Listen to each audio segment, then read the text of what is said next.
Welcome to Vivegam V Plus Academy. Today we are going to see the ideal solution and non-ideal solution. So first of all, you should be in a position to differentiate these two, ideal solution and non-ideal solution.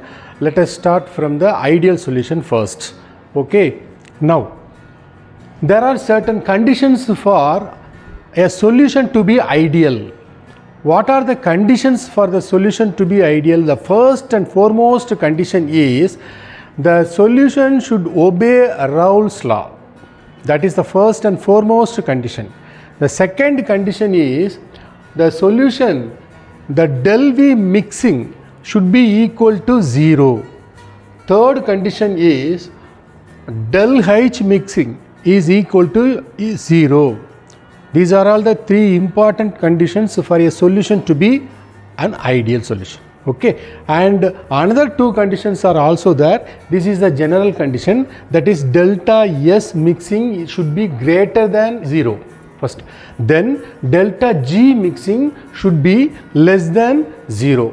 These are all the general conditions. We know pretty well that always the delta S is going on increasing. What is S? S is nothing but entropy.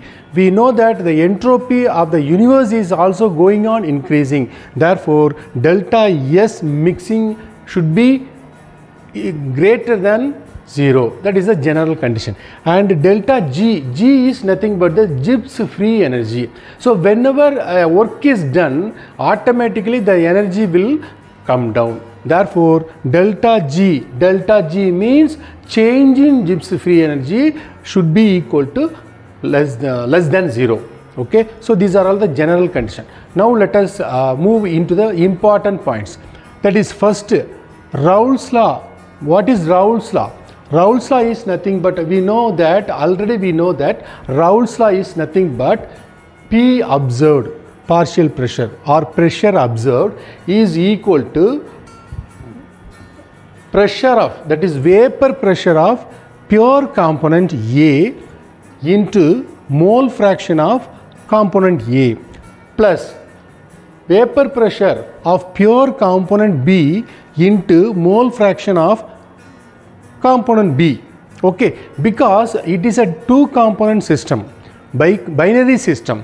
In this system we are having two components. The first component is A, another component is B. Therefore, PA naught is nothing but the vapor pressure of the pure component, and this is the zeta, or we can say sometimes it is X also. This is mole fraction of A and this is mole fraction of B. This is vapor pressure of the pure component B. Okay. Now, second one. So, if it is equal to pressure observed, it means that the solution is obeying Raoult's law. First condition. Second condition, delta V mixing should be equal to 0. We know that V is volume and delta V is change in volume, mixing. That is, we are going to prepare one solution, it is a binary solution. Therefore, there are two components. I have taken the component A in the container and another component B in the next container. So, the volume of component A, let it be VA, and the volume of component B, let it be VB. Okay. Now, we are going to prepare a solution. That means it is nothing but we are going to mix the two solvents. It is a solvent, this is a solvent. I am going to mix these two solvent, then I have one solution. Therefore, the volume of solution in the third container, let it be VF. VF is nothing but the final volume. Now, volume change in volume during mixing, it is written by delta V mix. That is, delta V mix is nothing but change in volume. What is meant by change in volume? Change in volume is nothing but the difference between the final volume and the initial volume. Final volume, we know that it is VF. What is the initial volume? Initial volume is nothing but VA plus VB. It is called as initial volume. Therefore, delta V mixing should be equal to final minus initial. Final means VF minus VA plus VB. these two things altogether we call is an initial one. Okay, next condition. Here one explanation we have to give. That is, in the first component I have taken A, component A. There is an interaction between the A and A in the first container. In this container, component A is taken and there is an interaction between the component A and A. Or we can say that force of attraction between the A and A is existing. Similarly, there is a forces of attraction or intermolecular forces of attraction or interaction between B and B is also existing. After mixing, what happens? The interaction between A and B or force of attraction between A and B should be equal to AA and BB. So the condition is interaction of AA should be equal to interaction of BB should be equal to interaction of AB. AB is nothing but solution. So if so, the solution is ideal solution. Okay, so in all the containers, interaction will be same. Next one, delta H mixing should be equal to 0. This is the third condition for ideal solution. What is delta H mixing? For example, in AA, that is in the container A, some energy is needed. Actually, the solution is formed by the combination of two components, A and B. So when you mix the component A and B, actually what will happen? In the AA container, that is in the first container, it needs some energy to break the bond. See, AA component is there. It means that it is in the first container. It needs some energy to break the bond. Same manner in this container also, component B is there. It needs some energy to break the BB bond. So during mixing, what will happen? A and B will form. That is the formation of A and B. That is why we have written AB bond formation, new bond is formed. Where new bond is formed? In this container during mixing, due to the mixing of A and B, a new bond is formed. Actually, what will happen? When the bond is formed newly, it will release the absorbed energy. How much amount of energy is absorbed for the bond breaking in container A? How much amount of energy is absorbed for the bond breaking in container B will be released out during the mixing. That is called as bond formation, new bond formation.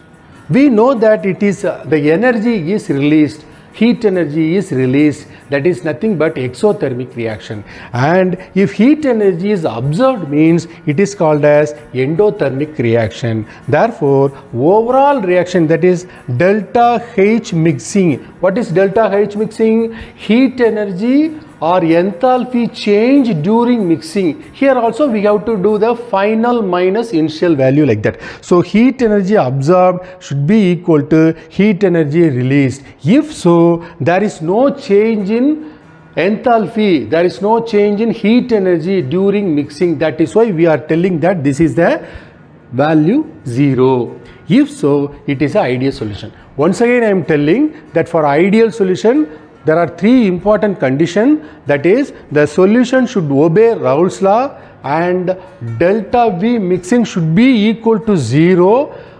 Third important condition, delta H mixing should be equal to 0. Now let us discuss about the non-ideal solution. Non-ideal solution is nothing but just opposite to each and every condition. What is the first condition for ideal solution? The solution should obey Raoult's law. Then for non-ideal solution, the solution will not obey Raoult's law. What is meant by will not obey Raoult's law? You see here, P observed is not equal to this one. B observed is not equal to this one. Therefore, it shows that the solution is not obeying Raoult's law, first condition. Second condition, see, delta V mixing is not equal to 0. Is not equal to 0. This is for non-ideal solution. See, For example, I have taken 2 ml of A component and I have taken 3 ml of B component. What is the final volume you are expecting? 5 ml. Okay, but sometimes you may have, instead of getting 5 ml, you may have 4.9 ml, or sometimes you may have 5.1 ml. So in that case, there are 2 conditions for non-ideal solution. That is, the first condition, it may have delta V mixing may be greater than equal to 0, or delta V mixing may be less than equal to 0. So if it is greater than equal to 0 or less than equal to 0, it denotes that the solution is non-ideal solution. That is why we generally told, you are telling that it is not equal to 0. Okay, so this is the first condition. Actually, what is happening here means the interaction between AA and BB. Okay, these 2 things, they are not equal to AB in the case of non-ideal solution. Why the volume is reduced, or why the value becomes less than 0, or why the value becomes -1, because in this container, if it is a non-ideal solution, what will happen? The intermolecular forces of attraction between A and B will be very, very high. Intermolecular force of attraction is high means the forces of attraction will also be very, very high, and the molecules or atoms or the component A and B will be very, very close with each other. Therefore, automatically volume will be getting reduced. That is, forces of attraction increases means what happens? Volume decreases. Okay, therefore, in this case, there are 2 conditions possible. That is, one is delta V mixing may be greater than equal to 0, or delta V mixing may be less than equal to 0. In the same manner, delta H mixing is not equal to 0 for non-ideal solution. Delta H mixing should be not equal to 0 for non-ideal solution.